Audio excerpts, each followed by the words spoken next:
Welcome back to the Kingsway Podcast. Thanks so much for tuning in. Here with Ryan. Again. What's up?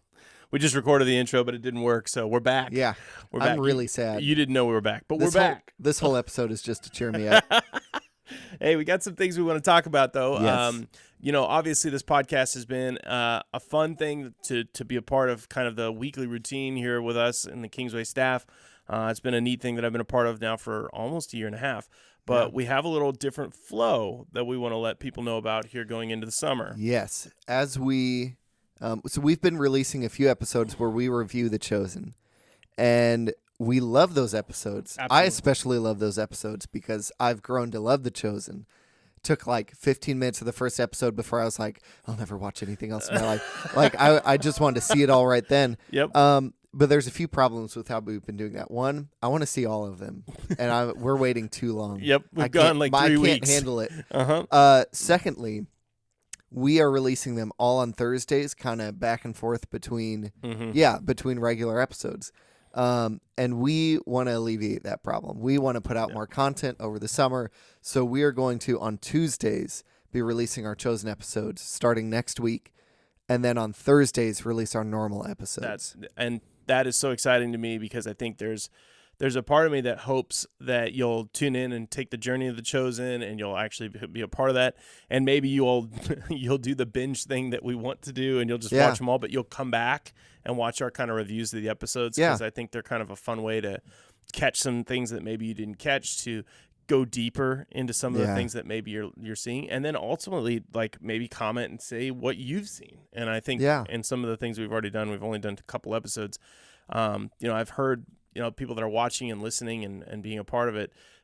This is a really good show that I think would add some quality to. I think I say it adds flesh to some of the characters of the Bible. Yeah, and I really you enjoy said it. at another time, this is one of the best human depictions of Jesus. Yes, not that he's not God, but like all of them are like, he seems different than everybody in a weird way. Yep. And this one is like, he just seems like the best kind of person. Yeah. Like actually, he's sinless, but he also acts like somebody who's not trying to stay sinless, but just is. Yes. Like, He's no holier. I don't know if than, that's making sense. There's no holier than thou in this Jesus. It is down to earth, real humanity. It is living out the fruits of the Spirit. Like when you see him on set, and I think they've just done a brilliant job of kind of creating a script that gives him that flesh, but then also allowing this actor, which I do not know his name and I need to learn it, to portray him in a way that gives him a little bit less rigid feeling. Because honestly, it's that rigidness. It always feels weird in those movie show depictions of Jesus when he's walking around holier than thou. You're like, oh, that guy's sinless. But you would never see him eating with sinners. Yeah. The way that the Gospels also says he does. He doesn't so in this look one, it's comfortable. Ever in those shows, he doesn't ever look like he wants to be there. It's always like the cool kid that shows up at the party and he's hanging out with all the less cool kids, and he's like, "You're glad I'm here, aren't you?" And I just hate that depiction because I don't feel like that's anyway. This Jesus is warm. He's awesome. He's warm. You would want to be with him. Like I want to hang out with him when I watch the episodes. I'm like, let me go hang out with this Jesus. Final pitch for that show: it doesn't feel like a Pure Flix created show. It feels like a BBC show in like how it's shot, how well it's done, how well thought out it is, how the story, the character development, all that, so good. So if you love Sherlock with Benedict Cumberbatch, you will love The Chosen with Jesus. What's the other one? Yeah, the Broadchurch. No, The Manor. I watched those years ago, but I'm going to get ridiculed for not knowing. But Downton Abbey. Downton Abbey. There you go. I watched that. I was totally guessing. Downton Abbey. That's it. I've seen most of that show. Like kind of good. It is good, man. Yeah. I've watched it all. I loved it. Yeah. But I like Pride and Prejudice, so I'm a weird. Yeah, I'm a weird the Keira Knightley one. Anyway, don't let that discourage you from watching The Chosen if you're not into that. Well, our hope is that you'll actually get to see 2 episodes a week. Yeah. And then if you choose to engage with us, you'll have a little bit more touch points and things to do. And when you have a little extra time, maybe you'll choose to pick up an episode and check that out. We know your kids have a lot more free time this summer. Instead of spending time with them, listen to our unpack. I just think they might have Maybe some they'll time be on the fans. road, or they might be driving or sitting at the lake or, whatever. Maybe. Yeah. The other thing I want to say before we jump into what we're going to do today is I just want to make sure we give kind of a healthy kind of, hey, check out our kids camp. I want to specifically say this. Our kids in junior high camp that is going to be at Wakanda here in town, which has no attachment to the Avengers. Which this is not a fake country in the middle of Africa. No. That is hiding its resources and has vibranium. a mountain full of vibranium. Yeah. This is not run by Chadwick Boseman. R.I.P. He's incredible. I love him. He has no affiliation with this camp. Yep. But it is probably one of the most magical, fun places that's close that I didn't even know about until a few years ago. It's a YMCA camp that's kind of just outside of Halltown, actually, here down the road. And it's just got every attraction that kids could want, from a pond to high ropes to archery to basketball to swimming pools to, just anything that kids could really want to play on and be a part of. But that's not even why I'm really excited. I'm really excited because I feel like the team here at Kingsway, with Katrina, Jesse, John, and now yourself joining in with them, they have worked tirelessly to provide just, I think, engaging, instructive, and helpful content that is going to happen over that week that I think the kids are going to be talking about and excited about. And we're saying all this to say this. Signups are going on right now. And when you're hearing this, you may have some kids or some families that are thinking about signing up. We have heard a lot of people say we're going, we're excited. But our signups are a little not as full right now as we're expecting them to be. And so we're kind of trying to get ahead of this wave where everybody signs up at once and then spots go from like, hey, we have room to like, we're full. We can fit one half of one kid. Yeah. Yes. The other half is going to have to dangle out the bus. This camp's in August, which is why we're in this waiting period. We know people are going to sign up. Mm-hmm. Yeah, but it's like a couple months away. I want you to go to kingswaymo.com/camp and then sign up if you need to. Get ahead of it. The only way to guarantee your kids can go is just to get ahead of that wave because we know it's coming. So check that out. Yeah. Well, we got a good episode today. That was it, Ryan. We nailed it. No, I'm just kidding. Great job. Good work. I'm heading home for the day. So we're gonna do a verse of the day, and we normally don't look at it until like 30 seconds before we filmed. We did look at it 30 seconds before we filmed, and then we had to throw away 9 minutes of it. So, when I read what it was, I can't tell you how high Ryan jumped because I didn't have it on camera, but he made a giddy smile and jumped and he said, this is going to be awesome. This is going to be great. This is going to be good. So I'm going to the Bible app. I'm opening it up. Today is June the 3rd. And it is Revelation 3:20. Mm-hmm. And it says, what version are you using? I'm going to read the NIV. Okay. Here I am, stand at the door and knock. If anyone hears my voice and opens the door, I will come in and eat with that person, and they with me. Booyah. So Revelation is obviously one of the books that we're excited to hopefully at some point get Shane Wood to come and talk about. So our last episode, if you remember, and if you don't, just look at how you got to this episode. Just back up a little bit. Go back. Our last episode was with Shane Wood, author of Between Two Trees. We love that book. It talks a little bit about Revelation, but about a whole lot of other stuff. About his kind of academic theology worldview. Definitely top 3 podcasts we've ever done on this, for sure. But it's also so personal. There's a lot of laughter. There's a lot of like really tense moments and personal stuff. It's so good. It's so good. It is. But that guy has a PhD in the book of Revelation, and I took his class. Woo. And that took this book from being scary to being exciting. If you've ever read the book of Revelation before and like haven't done any study on it, but just try to read it blank, like the Gospels, try to read it cold, it's a little intimidating. It's like a chapter with some weird stuff with Jesus looking like an angel and looking terrifying, and then some letters to some churches with some very specific imagery that's just kind of confusing. And then 19 chapters of some of the scariest stuff ever, right?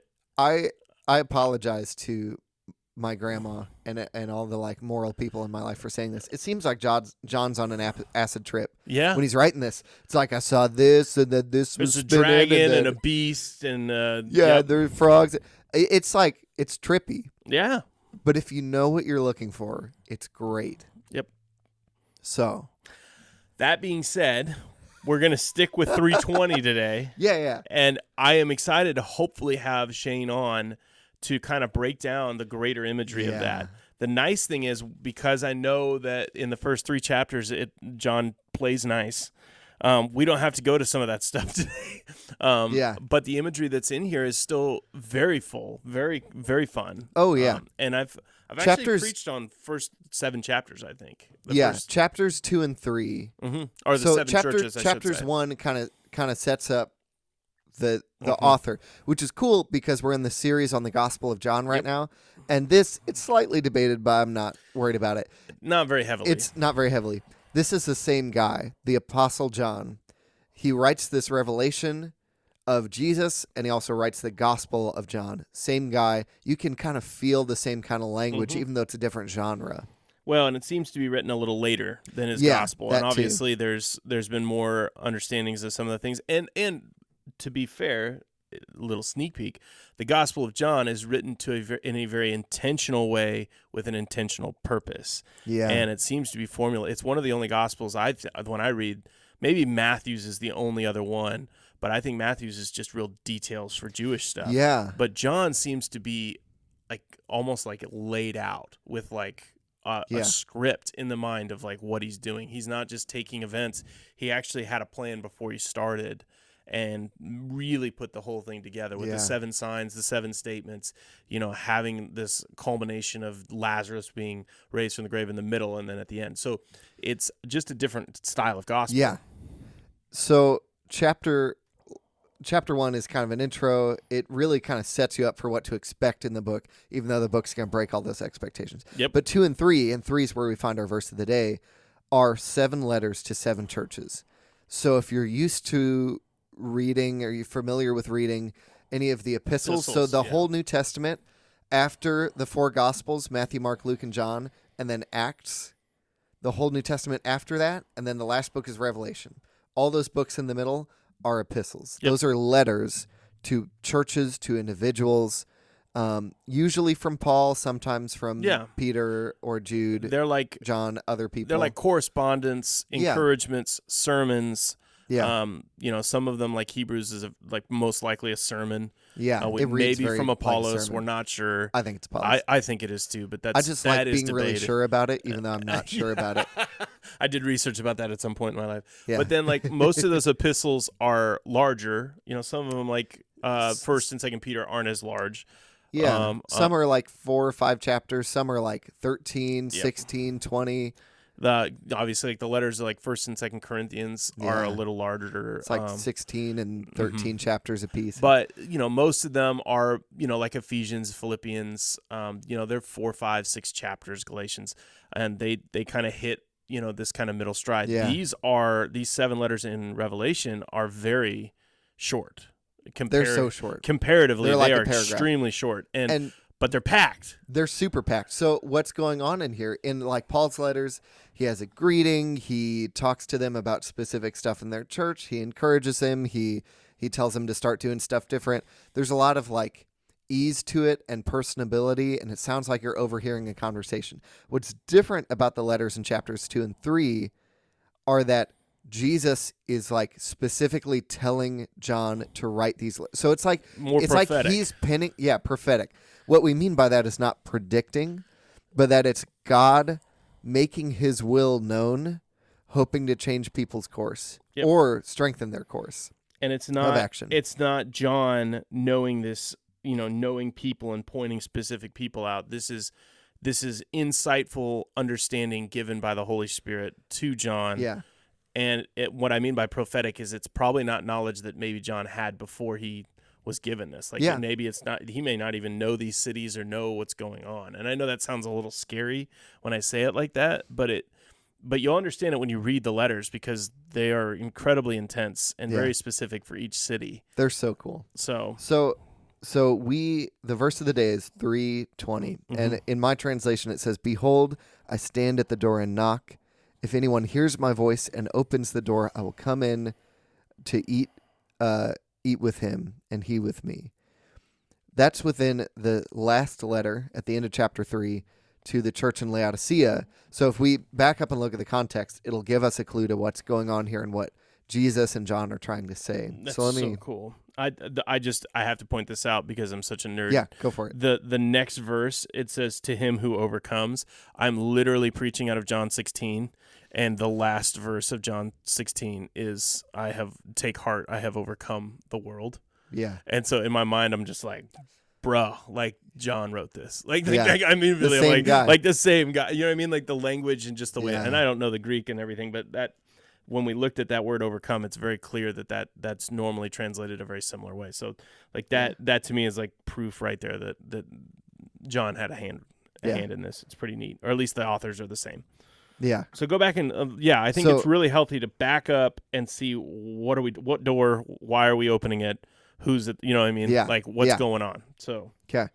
So the letter starts in verse 14 of chapter 3, and I'll just read the whole thing. It's super short. It says, "And to the angel of the church in Laodicea," so there's like these angels over these churches. yes, and Maybe guardian lamps, angels, maybe messengers, something like that. and middlemen. We don't know.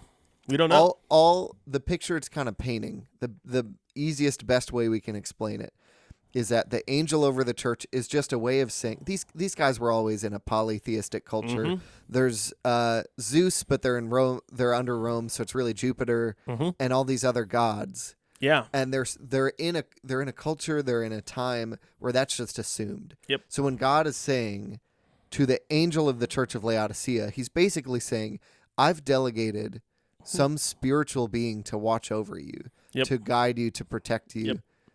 And That I would could say be- it also is affirming that they're a part of his plan. Yeah. Like they're in his team, right? Don't worry too much about the name of this being or what it looks like or what it is.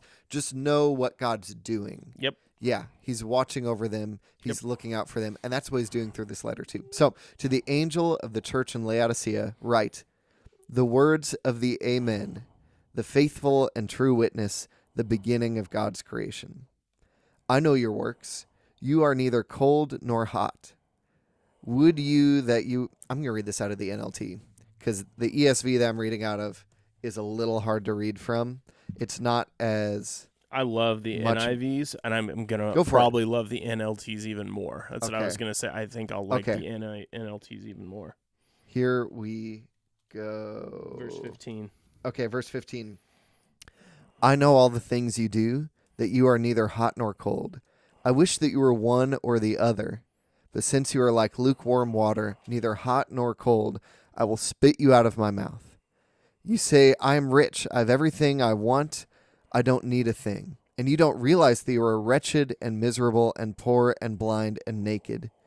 So I advise you to buy gold from me, gold that has been purified by fire, then you will be rich. Also buy white garments from me, so you will not be shamed by your nakedness. An ointment for your eyes, so that you will be able to see. I correct and discipline everyone I love. So be diligent and turn from your indifference. Look, I stand at the door and knock. If you hear my voice and open the door, I will come in, and we will share a meal together as friends.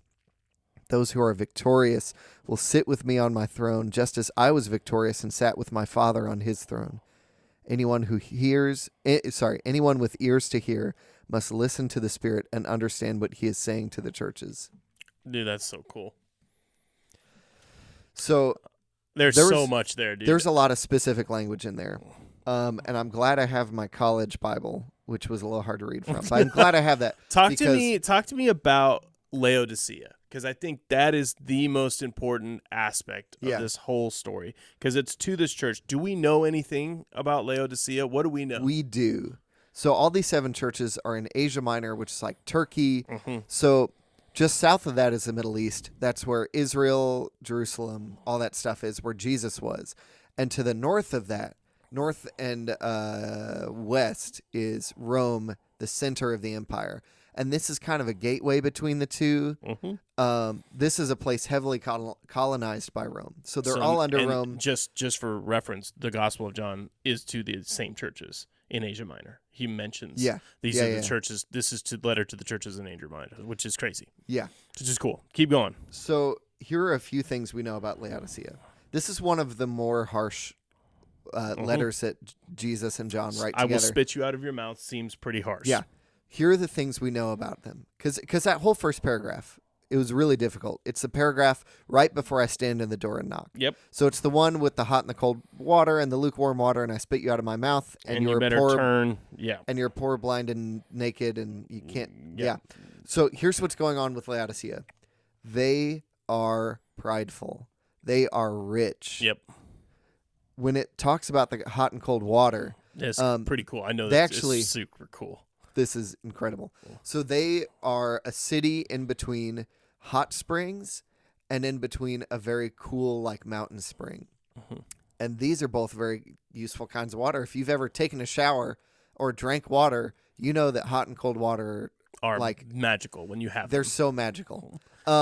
So they want these things. So they build these miles and miles long aqueducts carrying this water from the hot springs, from the cold springs to where they live. And by the time it travels, the 3 miles that have been underwater in these aqueducts for so long, passing by all that gross stuff in there, by the time it travels that far and loses all its temperature, they have 2 sources of lukewarm, gross water. And it was said that if you drink that water without boiling it first, you'll barf. That's how bad it was. And so a lot of people I've heard interpret this by saying, like, you need to be either hot or cold in your faith. Either love Jesus or hate him, but don't be lukewarm. Yeah. And I think there's a little validity in that. Yeah, that's like general, the smallest dip into I don't think that's what this passage is saying. Hot and cold are both valuable to the people. They're both valuable uses of this water, but lukewarm is not valuable. Yep. So hot and cold aren't necessarily different in being bad or good. Yep. They're both good, and the only bad one is lukewarm. Yep. It's basically saying you are not in any way. I can't use you. You're being as mediocre in your faith, as careless, and a better word is uncaring. Yeah. You're just going about it, but you also say you have everything you need. Yeah. And everything you want even. So in some ways too, I've heard, and maybe you can correct me on this if I'm wrong, Laodicea had a major fire or a natural disaster. And when they rebuilt the city, they rebuilt it because they were super wealthy. And so in some ways, I've heard it even talked about in commentaries, this was almost like a Tower of Babel thing. Yeah. Where they tried to rebuild this town with everything they possibly could want. Yeah. And it didn't work. Yeah. Like it didn't, like you're saying, like the aqueducts, they thought they had it figured out. Well, they clearly didn't, because it just gave them lukewarm water. It didn't work. And the town itself, though they had access to every resource they could need, it didn't end up meeting the needs. It didn't end up being. And so I think the center of that is they had all this wealth, they had all this opportunity, and what ended up happening is it didn't fulfill them. And it ends up being that, that key verse in the center where he says you end up being wretched, pitiful, poor, and blind and naked. That's the other part. Yeah. So they were stupid rich. Yep. So this is the second thing I want to talk about. So they had the aqueducts. So there's a lot of like almost inside jokes. They're not funny, but they're insider things that like we always talk about at Kingsway. Not we, but you told me this when I was interviewing. Yeah. I didn't know what a skid loader was, but that is a very touchy thing here. It's a thing you use for hay, for straw, for crops. I don't know. You're loading skid or something. And I love this. I don't know anything about it. If I was reading a letter, or if I was reading a text between you and other people, or like a transcript of a conversation that was heated, and they're like, my skid loader, I'd be like, Googling skid. What is it? But so that's the insider thing for this is like the aqueducts. And then here's the other thing. They were known for a few things. They were known for printing money, for a special eye salve, eye ointment that would treat, I'm not sure exactly what it would treat, but certain eye conditions. They didn't have modern medicine. Yeah. So cataracts, something. It would help you see better. Yeah. And it'd help treat some eye diseases and whatever.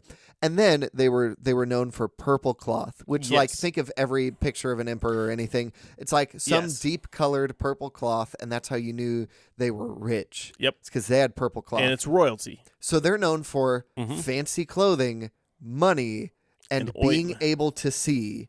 Then we come to the second half of this. Dude. You say, I am rich. They print money. I have everything I want. I don't need a thing. But you don't realize that you are wretched and miserable and poor without money, like they print, and blind, like without the salve that they make for themselves and sell to everybody, and naked without the purple cloth that they are known for regionally. Like people come to them for those things. He said, you think you have it all. When they said, we have everything we want, we don't need anything. He's saying everything you have that you think fulfills everything you need is garbage. And then the next verse, right? I mean, so I advise you to buy gold from me. Yep. They print their own money. Yep. That's how much they print. They make their own coins. Yeah, they make their own coins. But they make their own coins. So I advise you to buy gold from me, gold that has been purified by fire. Then you will be rich. Talking to these people who are that's really key rich. Because I'm almost positive that the money they're printing, the coins cannot be pure gold because they won't last. They have to have other metals in them because gold is too pliable. If that makes sense. So this is even a higher valuable coin. If that makes sense. Yeah. And so that's why that keep going. So then you will be rich. Also buy white garments for me so that you will not be shamed by your nakedness. Which they're already walking around in purple clothing, selling it to everybody around them, letting them know. There's such a value there in white. That's cool. If they had the Oscars there, they'd be like, who are you wearing? And they'd be like, purple. What's coming later in Revelation, that white cloth is very symbolic, but that's a whole... That white clothing symbolizes like purity and being washed by Jesus' blood to become pure, to have new white garments. Anyway, also buy white garments for me, so you'll not be shamed by your nakedness. An ointment for your eyes. Genesis 3, just so you know. That's okay. Keep going. An ointment for your eyes, which they're known for.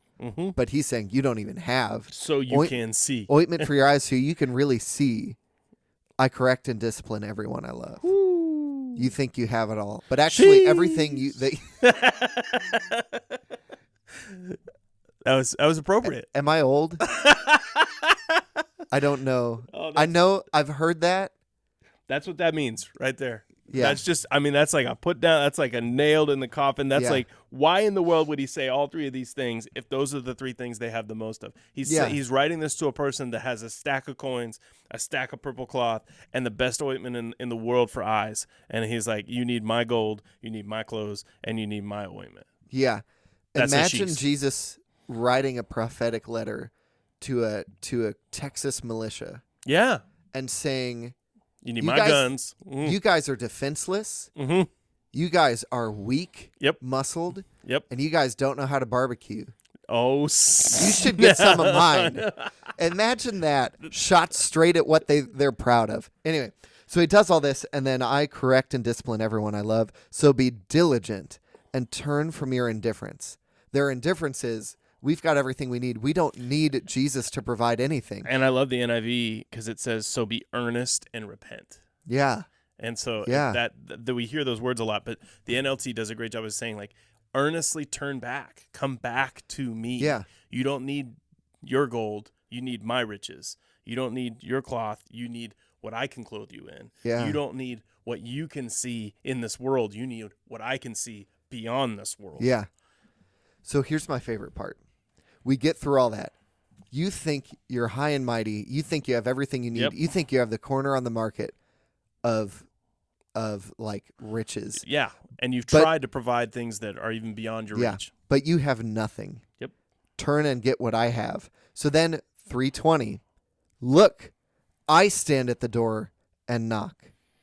If you hear my voice and open the door, I will come in and we will share a meal together as friends. They've been indifferent to Jesus because they have these other commodities that are filling their time and that their affections are drawn to. And he says, those are worthless.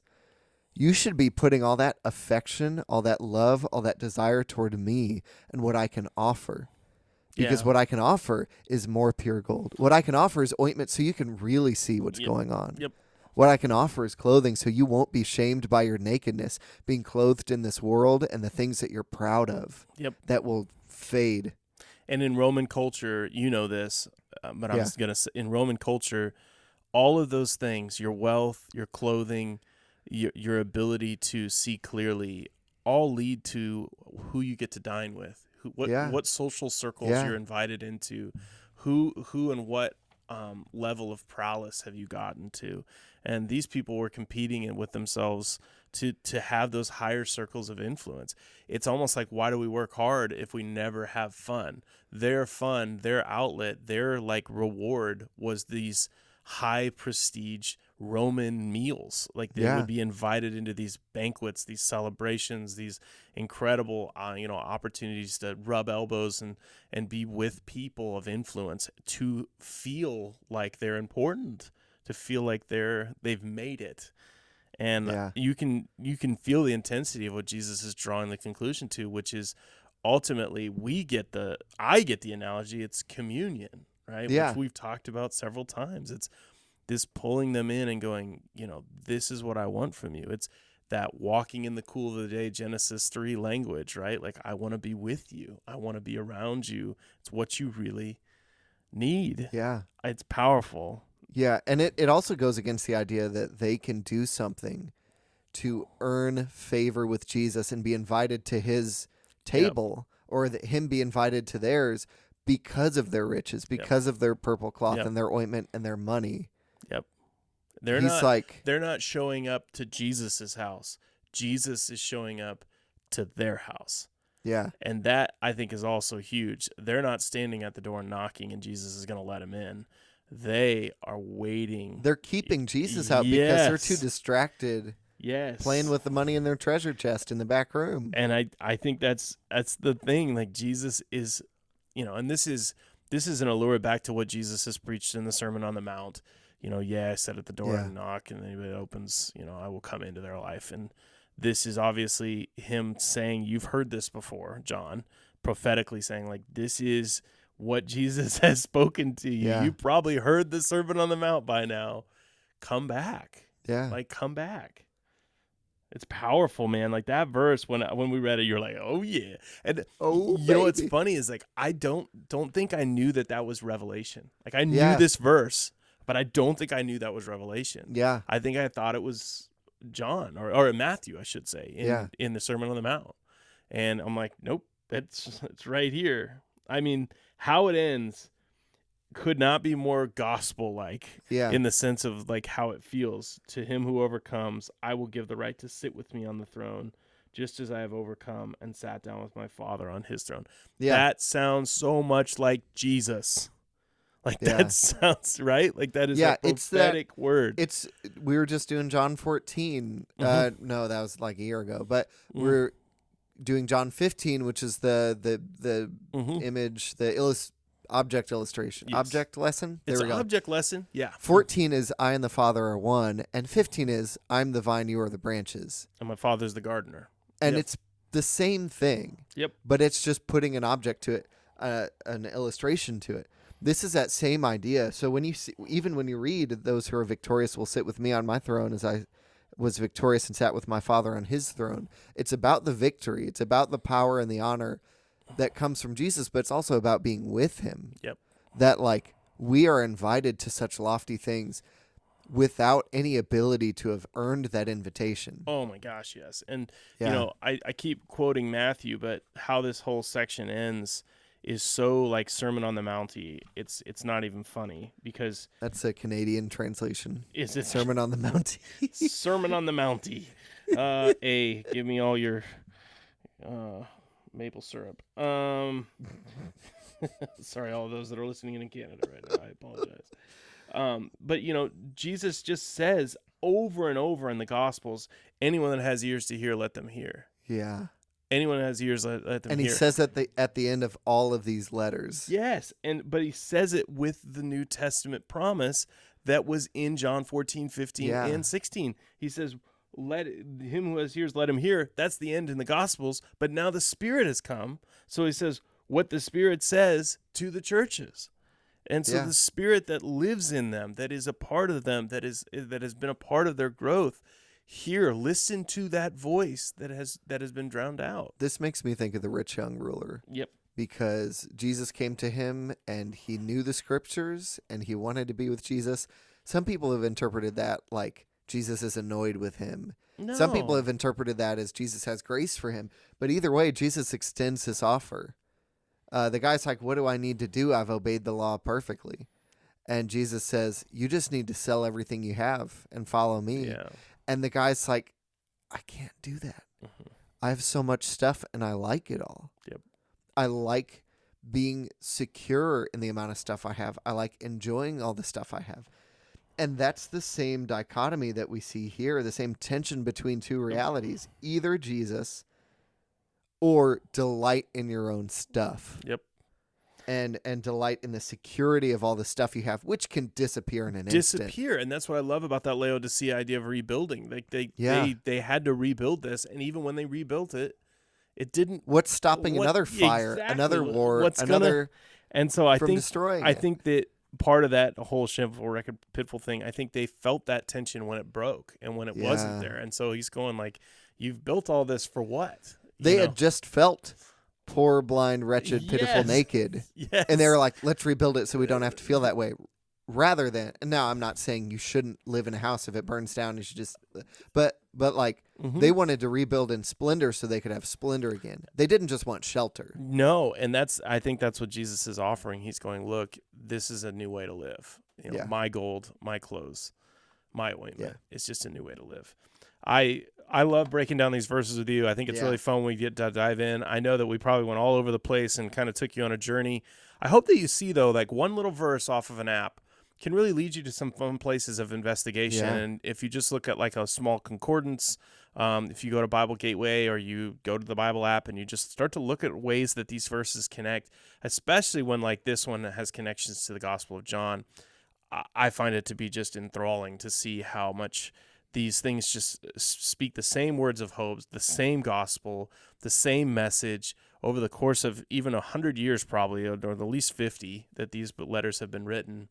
Yeah. And they're still teaching the same things, and that Jesus' words at their purest levels are just going, I offer something that is greater than anything of this world. And if you choose to follow me, if you choose to let me in, it's like the best meal you've ever had in your life with the best friends you've ever had. It is that intimate, that good, that fulfilling. My study Bible actually says for 320, we'll share a meal as friends. It says a shared meal symbolizes acceptance, deep friendship, and a covenant relationship. Perfect. We could have just read that, and the episode would have been 20 minutes shorter. Boom. We figured it out. Well, I hope that you'll do some investigations of your own. Maybe check out the verse of the day when you're listening to this. Yeah. Let it start your study. I know for me, the best way to get the Bible into your heart, the best way to get these things planted is to memorize small portions. And so memorize small portions. May it be on your lips. May it be in your heart. May you impress it on others. Yeah. Not a ton of people in our world today are doing that. No. Compared to everybody, all 7 billion, whatever. But just remember that, like, is it valuable? Yeah, Jesus fought off the devil in the wilderness with just the book of Deuteronomy. You probably shouldn't start there. But but that's just memorized scripture is how Jesus, like, won a great victory, fended off temptation. Yep. Like, it's powerful. I always say that if you're waiting to prepare for the battle when you're in the battle, it's too late. Yeah. So it's not an if, it's a when you're going to need it, when something tragic happens, when pain comes, when opposition arrives. I beg you, I pray for you that you will actually take advantage of opportunities now to impress some of the stuff into your life so that you have it to draw from. Because I do believe that this is living and active and helpful in so many ways. I love what one of our other pastors, John Coward, he says, make the main things the plain things. And just let those plain, simple truths of the Gospels and some of the easiest things that you can read, maybe read the Gospel of John, read a book like Philippians or James, and let the simple things of those just sink into your heart. Memorize a few things. I think it's just a great way to take next steps. Yeah. So, hey, thanks so much for tuning in. You guys have a great and glorious day in the Lord. We'll see you next Tuesday on The Chosen, and talk to you then. Bye. See ya.